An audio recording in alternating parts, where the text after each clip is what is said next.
I have no word.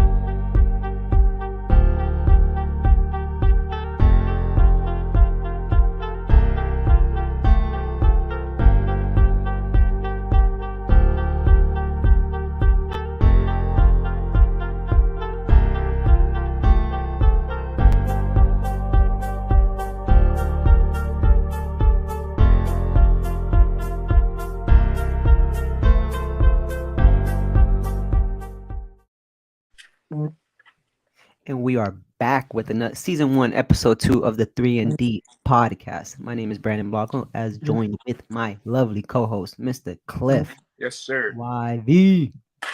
Yo, is that Kobe behind you?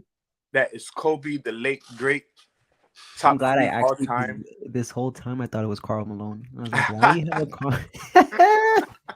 I would never own a Karl You Malone. got a Carl Malone one there, brother. Anything, never. But yes, that is the late great Kobe Bryant, I'm sorry for beating you last week in our dynasty league in basketball. I'm just built different because I took Paolo in every league.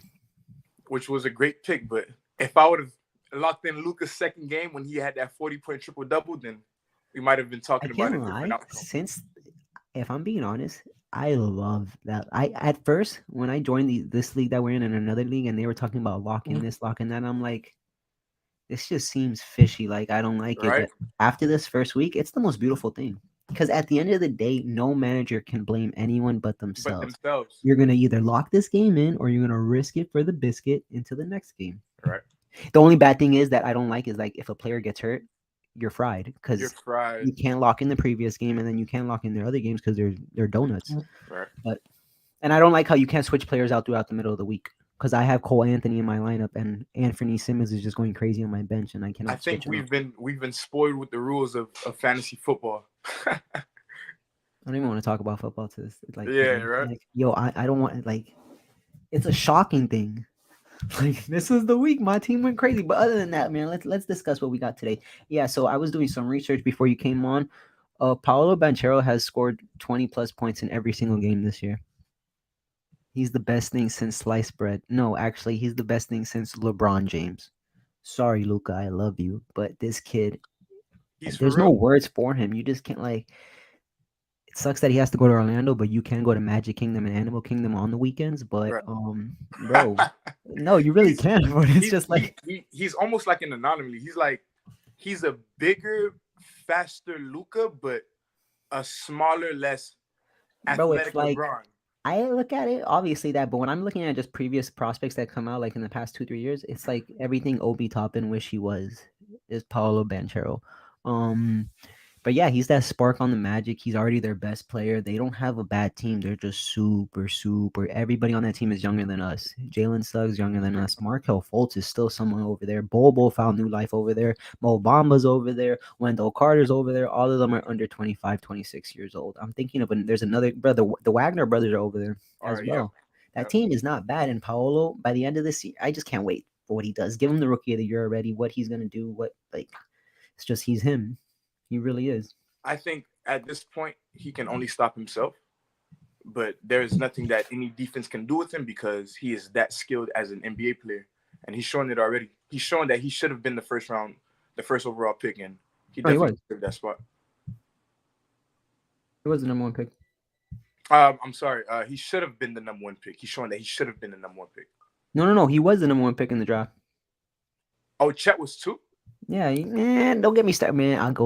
If you want to talk about Gonzaga, I'll go on this to the point that I'll get canceled myself because Gonzaga players are not good in the NBA. I will.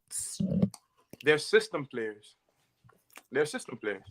There's only one good They're, center from Gonzaga in the NBA currently right now. It's not Kelly Olynyk. It's none of these guys. It's DeMontis Sabonis. That's the only good Gonzaga player in the basketball world right now. They play 4+ years and they cannot do anything. That is a reason why Gonzaga goes crazy in their WAC conference. Not because it's WAC. It's called the WAC conference, WAC. They go crazy. They lose one game, maybe no games. Just like 2 years ago, they went to the title game against Baylor, and what happened? They got smashed. It happens every year. They win 30, 34 games. They're the number one overall seed in the tournament. They get to the tournament. Once they get to that second round, third round, where they go against a 8 seed, 9 seed from the ACC or the Big Ten or something like that, and they get upset.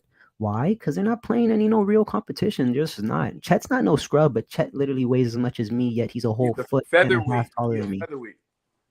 He's 7'2". I'm 5'8", and he probably has like 20 pounds on me.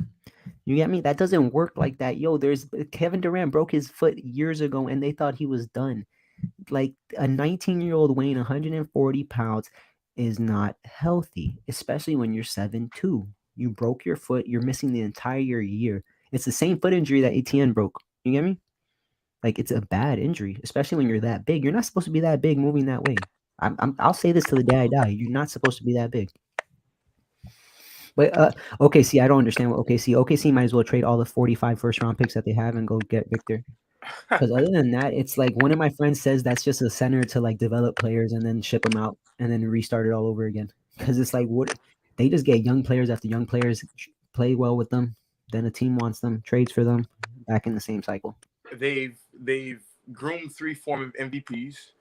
They have a potential looming MVP with Shy. Shay's so Um, fire. That was Depending fire. on what Chet does when he comes of age, he maybe can be in that conversation of having an MVP trophy as well. So yeah, Mhm. OKC is definitely an MVP shot factory for sure. But as far as them gelling as a team to kind of like do something in the West, yeah, it's not happening. But they're just so young. They're all under like 23, 24. There's no type of chemistry in there because when they start getting chemistry, they're like, nah, you know what, Shay, we're gonna get a lottery pick again. So you're shut down for the season. That's literally what they do. That's what they did last year and the year before that with Shay. They always do that in OKC. And I just don't understand what do you that's why my friend says they're just a center to develop players and trade them because it's like, bro, you have over 18 first round picks. What else do you need? Do you hear that noise?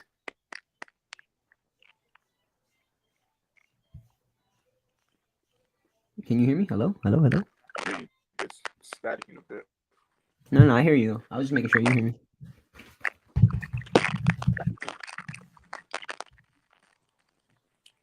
So, how do you feel about the Lakers' recent struggles? Put me in, coach. I think it's like certain questions we need to ask when we're addressing that topic. Is like, first, who's to blame? Two, does LeBron have the supporting cast that we all thought that he needed? It's to the point that everybody on that team, well, not everybody on that team. I'm talking about the King. I'm talking about Anthony Day-to-Day Davis. I'm talking about Rob Pelinka. I'm talking about those guys. Put blame. Russell Westbrook is not. It's not his fault. It's he has an ego and pride. All those are killers. He is who he is. He's one of the best players ever. Triple double king.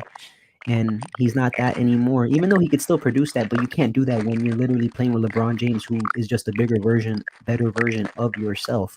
It was supposed to be DeRozan. It wasn't supposed to be Westbrook. Agreed. I blame LeBron for that. Um, it's LeBron's fault at the end of the day. He's the one that wanted Anthony Davis. He's the one that traded Brandon Ingram, Kyle Kuzma, Lonzo Ball. He traded that fourth overall pick that was going to be Darius Garland. They're 0-5 now. The first round pick that they have belongs to the Pelicans. Imagine the Pelicans get the number one pick and they get Victor with Zion and Bi and CJ McCollum. That's nobody's fault but LeBron's own. And I said it with Willie after this podcast that I just recorded. It's not Westbrook they need to trade. They need to trade Anthony Davis. Nobody wants Westbrook and that just nobody wants Westbrook and that contract. But Anthony Davis, he's about to enter his prime. Yes, he's gone through injuries, this, that, and the third. It's still Anthony Davis. This man was labeled a top 5 player before the 2021 season started. So it's like you got to ship him out. You can easily ship him out, LeBron, and you can get a guy who you can sit down for 5 minutes in the fourth quarter and he can take over a game. Anthony Davis cannot do that. So you're just LeBron's 38, bro. 20 years in the NBA. He cannot do what he was doing in 2014, 2015.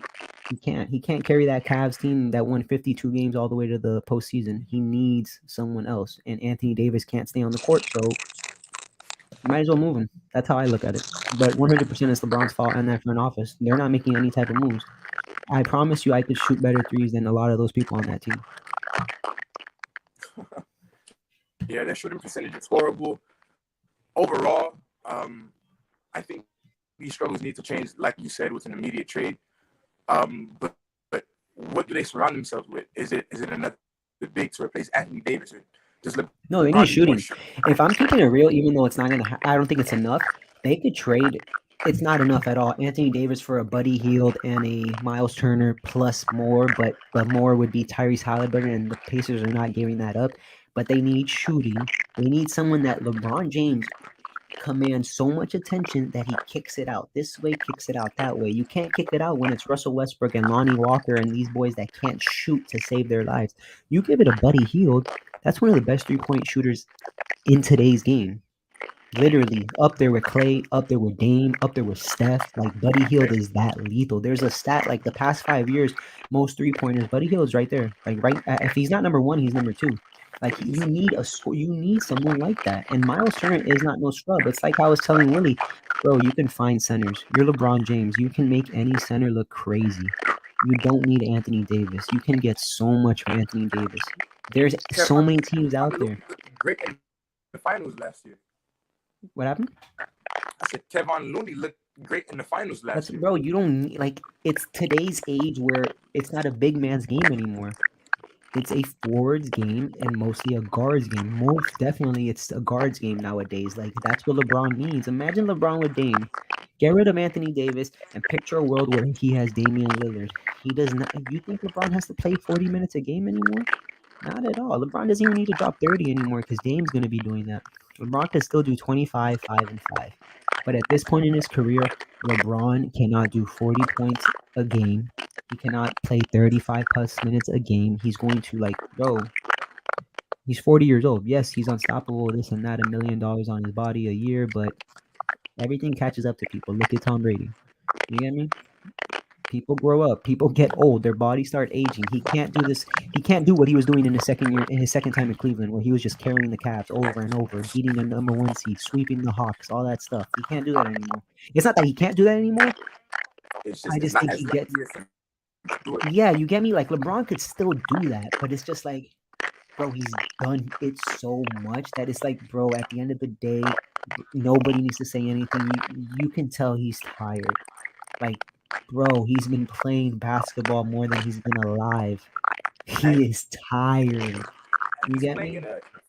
Formidable West that he hasn't played in. Exactly. The West, the East. Like, he didn't go to the easier conference. He went to the harder conference, won a championship, and now he's dealing with the repercussions. But still, he went to the West, and he became the first player in history to win a title for 3 different teams. But yet, people still find something to hate because that's just the way it is. Greatness gets hate. That simple.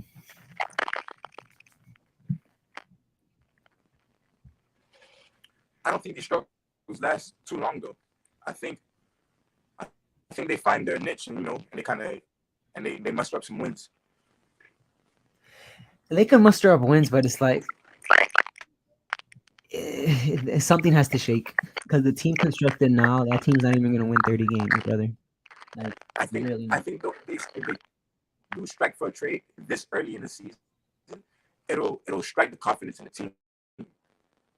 So I think you want to kind of build that camaraderie, make everybody feel like they have a chance, at least even while being down 0-5. This is kind of like the time to kind of like, let's kind of get it together and really like form that brotherhood and really start playing some good Laker basketball. No, yeah, it's 0-5, like the only remaining winless team in the NBA. Like, they for sure have to make a push now and they play Denver tonight. You get me? Something's gonna shake. They play Denver tonight. Chances are there'll be 0 wins and 6 losses. Something has to shake. There's no way a team led by LeBron James is gonna just be like, yeah, you know what? Let's just keep on with what we got. LeBron's the same guy a couple years ago in Cleveland, traded Derrick Rose, traded Wade back to Miami, traded literally everybody. There's no way he's gonna look at this team and be like, yeah, you know what? I'm gonna play till April with this team. There's no way at all. So our top contenders of the NBA for the season so far. Who are you most impressed by right now? I mean, I like the Blazers. I like Anthony Simmons, my most improved player pick of the year. The Bucks are super impressive just because obviously Giannis is the best player in the NBA, but there's no Middleton there. And they're undefeated. There's no Chris Middleton there. That's not no scrub. That's Giannis's running mate, his wingman, and they're 5-0. But besides that, because you kind of expect it because it's Giannis. Like I said, I think we said this the day of our first episode when I said the Cavs are a dark horse team. 4-1 in the East right now. No Darius Garland. They just came off 41 points from Mitchell, 41 points for Levert, an overtime win against the Celtics. Twin Towers and Mobley and Allen. I don't think the Cavs are to joke with. Like I really don't think people need to respect them. It's Cleveland, of course. Who goes to Cleveland on vacation? Shout out to Joakim Noah, but it's like don't let Cleveland smack you in the face now when it comes to postseason time. Donovan Mitchell ain't no scrub. There's a reason they went out and got him. Sir, and they're very well rounded. You mentioned the Twin Towers with Mobley. You have Darius Garland, who's not here right now. And they're still being efficient with Karis LeVert filling in that void. Donovan Mitchell is showing that he's him, and they traded for the right piece. So this is a well-rounded team. Bro, they needed a superstar player. They had no superstar. Darius Garland's fire, but he's not no leader on a championship team. And I believe you said Kevin Love, probably 6th man of the year, and like gonna be in that race. That Cavs team is well-rounded. It's not bad at all. And Karis LeVert ain't no scrub. He was the franchise piece for the Nets before he got traded to Indiana and then got traded to Cleveland and got hurt that he almost literally ended his career. They're not no scrubs. And we're gonna keep going down the list. The Hawks are 4-2. That trade with DeJounte Murray is looking perfect for them. The Celtics are there. The Knicks, New York Knicks, 5th seed. Let's see how long that lasts, but we're the 5th seed. You can't say stop it because your team is 2-5. You guys just lost to the Kings. You want to talk about it? Do you want to talk about it? You guys just lost to the Sacramento Kings, bottom 10 teams in points per game. The best thing you did was give Tyler Herro $100 million and let Jimmy Butler put some new hair on his head. PJ Tucker is in Philly living life with James Harden. I don't know. Something got to shake over there because the Miami Heat are not the Miami Heat. And it's simple. It's like I say, because I go to my friend's house every night and we argue in the garage because his little brother's a Heat fan. Bro, there's nothing that I look at the Heat and I'm like, yeah, I like what they did this year. They ain't do nothing. They're praying and hoping Tyler Herro takes that next step. Kyle Lowry is not taking that next step. He's taking that next step this way.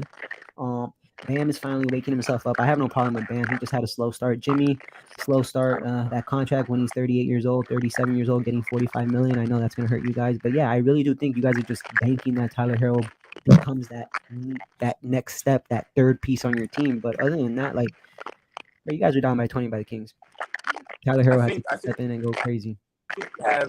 We have valuable trade pieces, so I think we'll definitely kind of make that move before the trade deadline and become contenders again for sure. I mean, I want to say after the first month of the season, if you guys are still under 500, I think Pat Riley's going to be like, like there's something that has to shake here. But of course, it's the first week of the season. Everything's different. The Wizards are in the playoff picture right now. The Portland Trailblazers are number 1 in the West. You get me?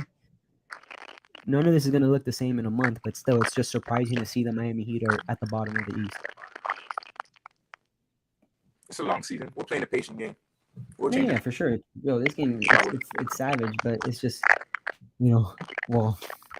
talking about the contender team, we could look at the Nets. The Nets are 1-5. They literally had a players-only meeting yesterday or the day before that after losing to the Pacers. And it's like, hey, Ben Simmons, everybody, hey, good job, Ben Simmons. Opening night, you had 6 fouls. You had more fouls than points, more fouls than rebounds, more fouls than assists. I don't care what anyone says. You are a number 1 overall pick. You are a bust. All you can do is defend 1 through 5, and that's great. But if you can't put the ball in the basket, you're a liability. Just like Isaiah Thomas can't defend, he's a liability. But you're the opposite. You cannot put the ball in the basket. It is a waste. You know why I love it? Because I'm a Knicks fan, and they could have came to the Knicks, and it's backfiring in their face. KD, you wanted Kyrie, you got him. You wanted Harden, you got him. Didn't even work. You traded Harden, you got Ben Simmons. Oh, yeah, we got Ben Simmons. We got to make this work. This guy's not even 25. This guy in the third. He hasn't scored double figures once this year. He hasn't. 1-5. The 2 best players of the last generation are combined 1-10. He's not that guy. He is not. 1-10. Kevin Durant and LeBron James are combined 1-10 right now. Like that's how you know there's the new generation looked at them and was like, yeah, we're here. We're not even knocking. We're just tearing the door down. The door's been open. They're just walking through at this point. Nah, for real, bro. Like it's insane to see. Giannis, bro, even the Warriors are 3-3. Like the Warriors have started off slow. The Mavericks are at the bottom of the West. The Clippers are 2-4. Like it's, but at the same time, I love it. Just like in football, I love like there's so many new faces and new It's a teams that are going to be in the balance. playoffs. It's a balance. The league It is has to, bro. it's At not the no, lopsided. we saw the Royals win a World Series not even 10 years ago. When I grew up, the Royals were losing 100 plus games every year. I love it. It's the big fish ain't gonna be the big fish for long. There's always someone growing, and that's what we have to understand.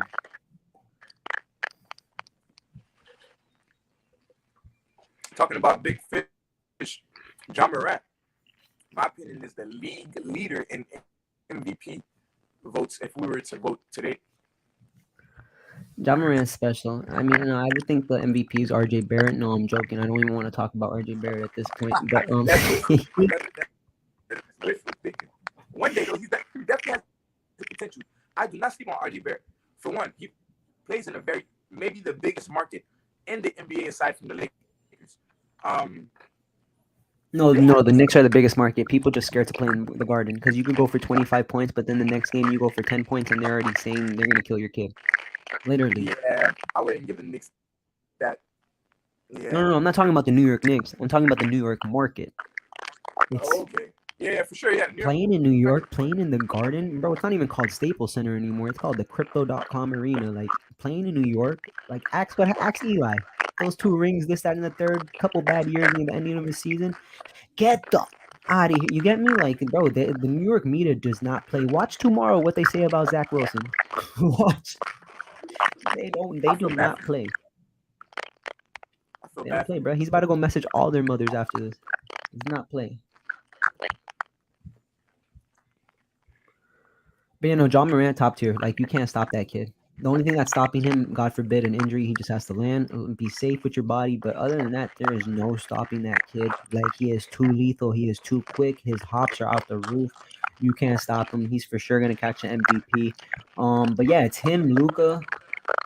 Giannis is up there, but I always heard this. Like that's why Jordan didn't get so many MVPs because it makes it boring. But if I had to pick a new face, Ja, Luca, um, if the Suns could maintain this and be crazy, Devin Booker is going to be in there. Chris Paul is not playing up to par. He is when it comes to passing. He's a point guard. DeAndre Ayton is going to be out for about a week or so. But yeah, Devin Booker stepping it up big time for the Suns. We don't think that much of him because he's been a 25-point bucket literally the past 5 years. But he's top tier. Yeah, I definitely think I would like to see a Luka and John Morant rivalry kind of build. I definitely want them to meet in the playoffs. Like meet in the conference finals line. I like that. Conference Bro, I finals would is not gonna be be boring. surprised. I would not be surprised if eventually in the next 2-3 years the Hawks are in the finals. Like the Hawks, like because as I'm looking at it right now, as the teams are constructed, like in the East, the Celtics are good. The Hawks made their play for their other guard. They're good. The Cavs made their play for their star, and Giannis is still on the Bucks. Like those four teams, I think are set for the future. With the other teams having question marks, Toronto Raptors don't really have a leader yet. Washington, I don't even want to talk about Washington. The Knicks, we still don't have a leader, even though we're like somewhat of a complete team all around. And yeah, Philly has James Harden and Embiid, but it's just like to what point? I don't think it's gonna work. Like I just really think like it's some like we traded for Harden. I think to the point that Philly's just trying to trade for another star. Like they're just trying to find a star to plug in with Embiid, and it's like, bro, it's not gonna work like that. Especially James Harden. Like man, Kobe said it himself, bro. He loves James Harden, but that game does not win you anything. Yeah, that play style is it's a very selfish one. It doesn't win the game. Dribble, dribble, dribble, dribble, dribble, pass. Dribble, dribble, dribble, pass. It ain't doing It's a nothing for great that, bro. sure. Don't get me wrong, he's a monster, but it's like go play pickup, go play on and one for that. Trying to win championships over here.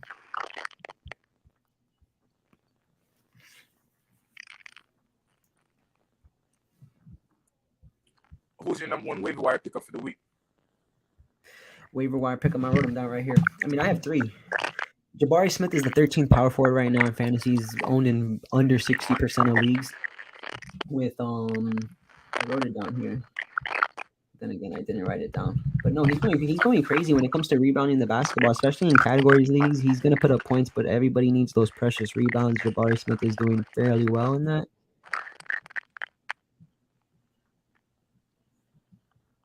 Last game, he only had 12 points and 2 rebounds. But other than that, the past 3 games before that, he had 9 rebounds, 11 rebounds, with a 21-point game there in between. My second waiver wire pickup is Aaron Gordon. He's had a bad game in his previous game, but other than that, he sits as the 17th power forward in fantasy, owned in just 56% of leagues. He kind of fills up the stat sheet. That's why I like him. I kind of try to find people that fill up the stat sheets, especially when it comes to fantasy basketball. But yeah, averaging 13, 6, and 2 right now. He's playing complimentary minutes right there, especially Michael Porter Jr. His back is made out of glass. So stashing Aaron Gordon is not a bad thing because that's just going to increase his minutes by a lot. And especially with Jamal Murray still working his way back into the line. Well, not even into the lineup, but just working himself back into himself. Aaron Gordon is a nice piece. And my third and final piece, Trey Man. He's one of those young dogs in what's it called in OKC. They just throw these young dogs in there, don't even let them get chemistry with each other, but they go crazy. He's the 20th point guard right now, and he's had double figures in 5 of the last 6 games. So yeah, you need that scoring, someone like that. There's certain players that literally are just good for scoring, and Trey Man, if you need a bucket getter, get Trey Man. Especially with how they monitor SGA's minutes. Trey Man, and when SGA's out, Trey Man takes off. How do you feel about Dennis Smith Jr.'s recent, rise to stardom? I guess back in his hometown of Charlotte. Who are you talking about? Did you hear me? No, I didn't hear you. What name did you say? Dennis Smith Jr. I didn't even check. What, Dennis Smith Jr. is going crazy? Yeah, he's back in Charlotte. He's actually doing very well. Oh, okay. Okay. Well, we gotta look at the context with this because he is doing well, double figures in 5 of the last 6 games. But it's like, will he keep that up with LaMelo back? Because there ain't no starting point. LaMelo is that leader and the heart of that team. So, I mean, I like what he's doing. He's playing 30 minutes, especially with dealing with injuries after this and that. But yeah, let's see what he does with LaMelo coming back. But as of right now, yeah, you got to take advantage. This is how you win weeks and you win fantasy basketball. You take advantage of these players that are filling in for their starters and take advantage of that. And then once the starters come back, you might keep them for a game or two. If they can keep that up, you keep them. If not, hit the road. Someone else will have gotten hurt. You pick up that backup and you keep on moving.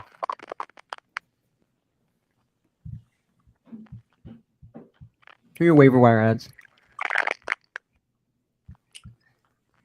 Yeah, for me it was Dennis Smith Jr. and definitely Aaron Gordon, especially with Michael Porter Jr. being out.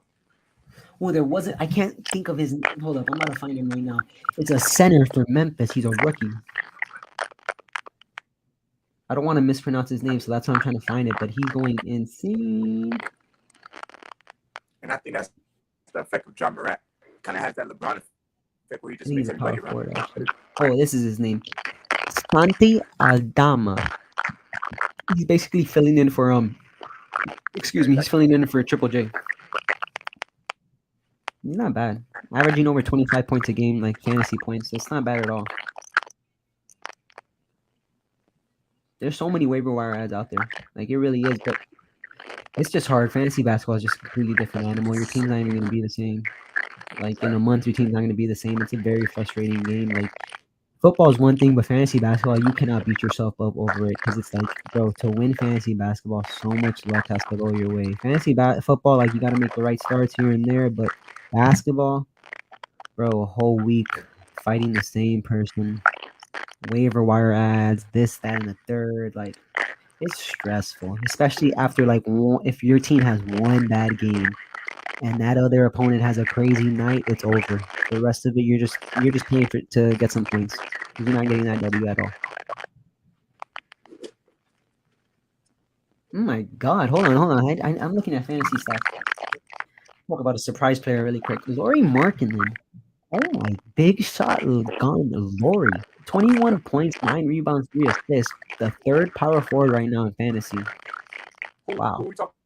Lauri Markkanen. Big shotgun Lauri. I love when players because he's not no scrub, but I just love when I guess decent players and whatnot, they go to bad teams and everyone thinks oh, this team's gonna be bad now, this and that, who's gonna take over? Lauri Markkanen ain't no scrub, and neither is Colin Sexton. Those are the 2 best players now. And all this does for these guys You got to take advantage of it. You got to ball so hard that there's going to be a contending team out there before December. Gonna look at Lori and be like, "Yeah, what do you guys want for him? You want? You said you want picks? Okay, yeah, here you go." Because Ryan Martin ain't no scrub at all. That's someone who can stretch the floor out. He gets his rebounds and he can shoot the ball from the outside. Ain't no scrub at all.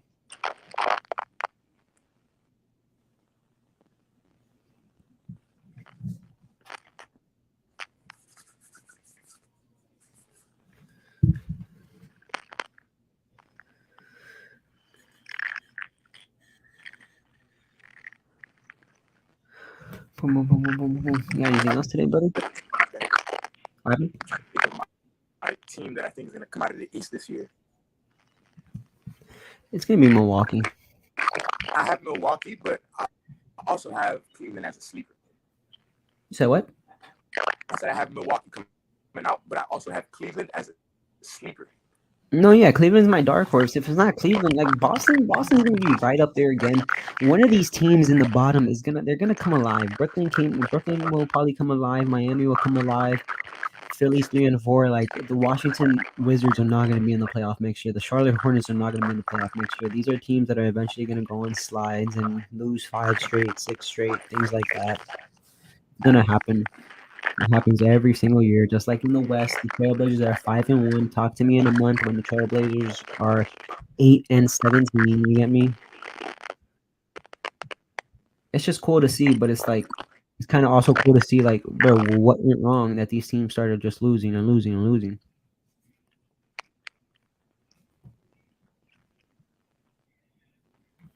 I had high hopes for the Hawks this year, and they're still alive, but I kind of want to see Trey come out that shooting slump that he's in right now. Shouldn't last that long. Probably trying to fill himself out with this new system and a new team. You shooting bad right now? Yeah, he has his shooting percentages are down from the last 2 years. Oh my god, that boy's shooting 41%. That's ugly. Jesus Christ, 41%? That's horrible. And it's insane because he's still going crazy. His production and Still efficiency. putting up 31 a game, but yeah, that's just ugly. 40, yeah, that's nasty, man.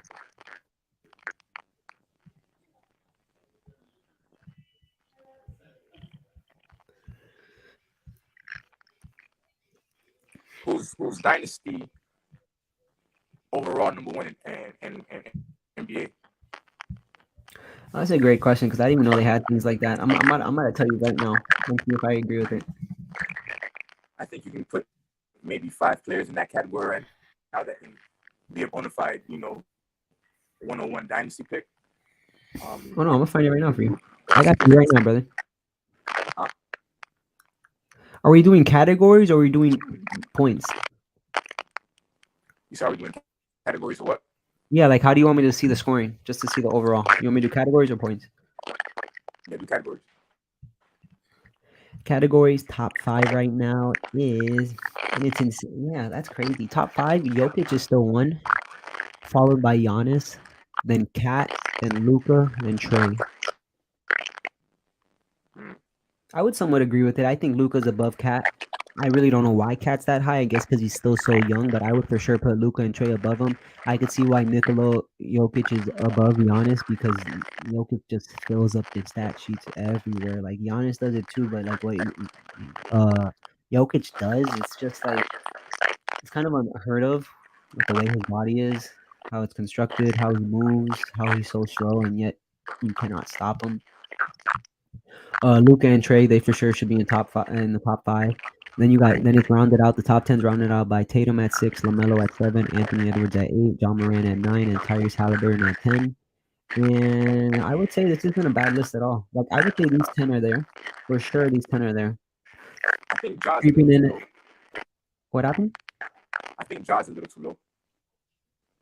Yeah, 7. I mean 9. Yeah, it's just because it's this. I think it's the ceiling, but not only that. I think it's just the size of Tatum, Ball, and Edwards. That's why Jaw is not that high. Because like at the end of the day, people gonna disrespect the small guys until the small guys prove them wrong. That's how it happens all the time. But at the same time, I really don't know why John Morant's that low. Yeah, he I definitely don't should do that. understand it because it's like he could put up the points like these top guys, and then he could dish out the assists like Lamelo's, and then he could get the rebounds too. He'll get 5, 6 rebounds. So I don't get why he's that low. I mean I like Tatum better. Anthony Edwards I think is just a little too inconsistent for me. He's a little too streaky. And then Lamelo's out, but I think Lamelo's ahead of Dog when it comes to just fantasy. What he fills out the stat sheet, like that man's just he's lethal when he's healthy. Like what he's about to do. Yeah, I don't even think he's. I don't even think we've seen his peak. I'm not talking about prime. I just think like one of his like we've seen Jaw drop 40 points in a game. I just don't think we've seen that Lamelo game of like 25, 9 rebounds and like 16 assists. Like I think he could do something like that. Yeah, I agree with Edwards being streaky. Great athlete, a phenom for sure. But as far as being an efficient NBA player, yeah, I wouldn't put him in the ranks of the Ja Morants, the Luka Doncic for sure. I personally think Luka should be one.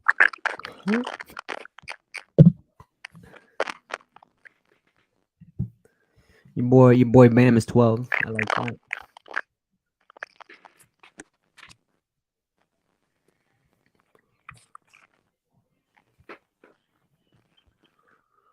But yeah, you got anything else to cover today, brother?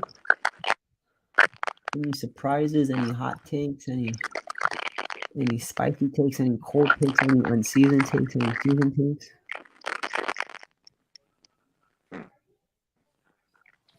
Want to give a couple hot takes before we end the show. Hot takes. I'm gonna just let me scroll around real quick. Hot takes. Let me look at these season leaders really quick. Hot takes. Luka is #1 right now in points per game at 35.2.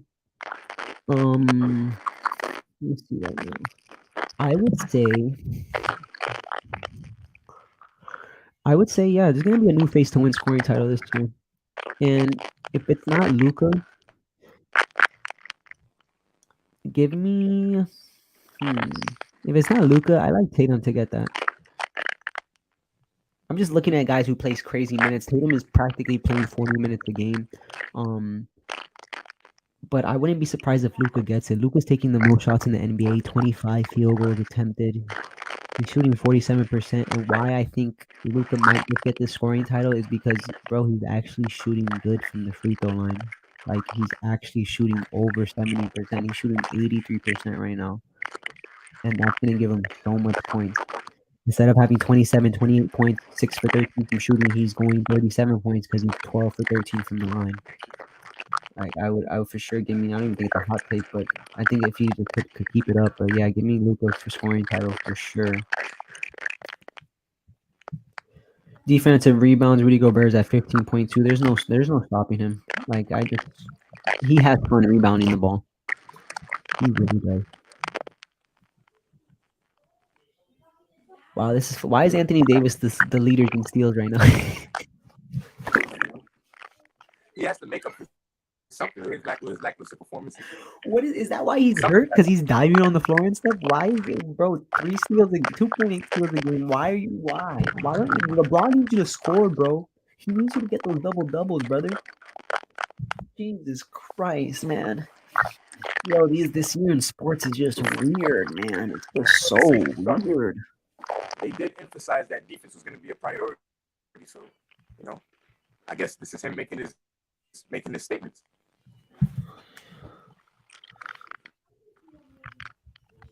Like I said, something has to give because the way he's been performing offensively, yeah, he has to make up for something.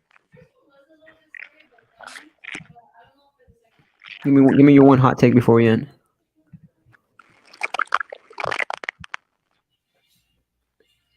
My hot take is most improved player. Who? Jordan Poole. I think he will be the most improved player this year. Jordan Poole? I like it. 22, 35. That's baby Kurt right there. But yeah, I think that covers everything for. I think that covers everything for episode 2 for season 1. Follow me right here on MBF_Clo on Twitter and on Instagram. Follow Cliff. Let them have your Twitter handle. YV Yes, sir. Twitter and Instagram. And remember, we all gamble. I've placed like 7 parlays in the past 25 hours. Yeah, Underdog Fantasy, Sports Time HQ. That is the code, the promo code, up to $100 on your first deposit. Come on, go put those $100 in, and you get another $100. We all like free money. Let's win this money. Let's win these parlays. My Packers play the Bills soon, and we're gonna get smashed. But go make that money. Hashtag But yeah, we'll sports time. catch you guys next week, 7 p.m. Eastern time. Y'all be safe, and please pray for me because Jonathan Taylor's still on my fantasy team. He needs it. And he benched Kyle Pitts this week. Noodle of the week. I mean, I still would have lost, so it doesn't. And Kyle Pitts is on punishment. That's why. Watch, I start him next week, and he gives me how much points? 3. Right. I'm done with this. Fernando, end this, bro. I'm angry. I'm angry. I just remember, bro. Thank you for reminding me, Cliff, that I lost. I literally forgot about. I don't even, bro. At this, I think this week. Whenever you're ready, Fernando, you can end it if you're there, because I can't end this. Yo, Cliff, no. After this week, I think I realized like I'm done getting stressed out over fantasy. I'm just putting them in the lineup, and if they go great, good. If they don't, oh well. Go look at the Nothing But Facts League and look what I'm doing to the kid. You get me? And I'm a team. I'm a team that's 2-5. So I'm done. I'm done stressing. I'm done stressing. Me overthinking is the reason why I sat Foreman. I didn't overthink on Pitts. I was just like, bro, look what he's done for me the past month. Hayden Hurst is and no Jamar Chase, so that's why I started him. But the Foreman pick, bro, Sutton has put up 24 points per game in his 2 matchup against the Jaguars. You get me? So it's like when Cheese said, "Oh, things happen weird in UK," like Cheese, what the type of logic is that? Like that even made sense. I was like, bro, how did he not? But like one catch, bro. Like it is what it is. But yeah, I don't know if Fernando's here, but hold up. I think we could just leave whenever you're ready, bro. I have nowhere to end this. I can leave studio, but I can't end it.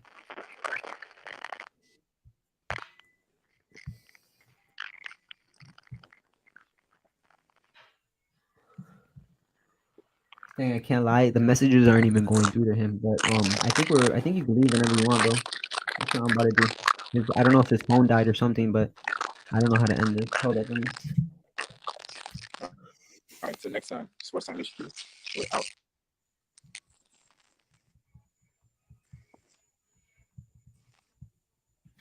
All right, bro.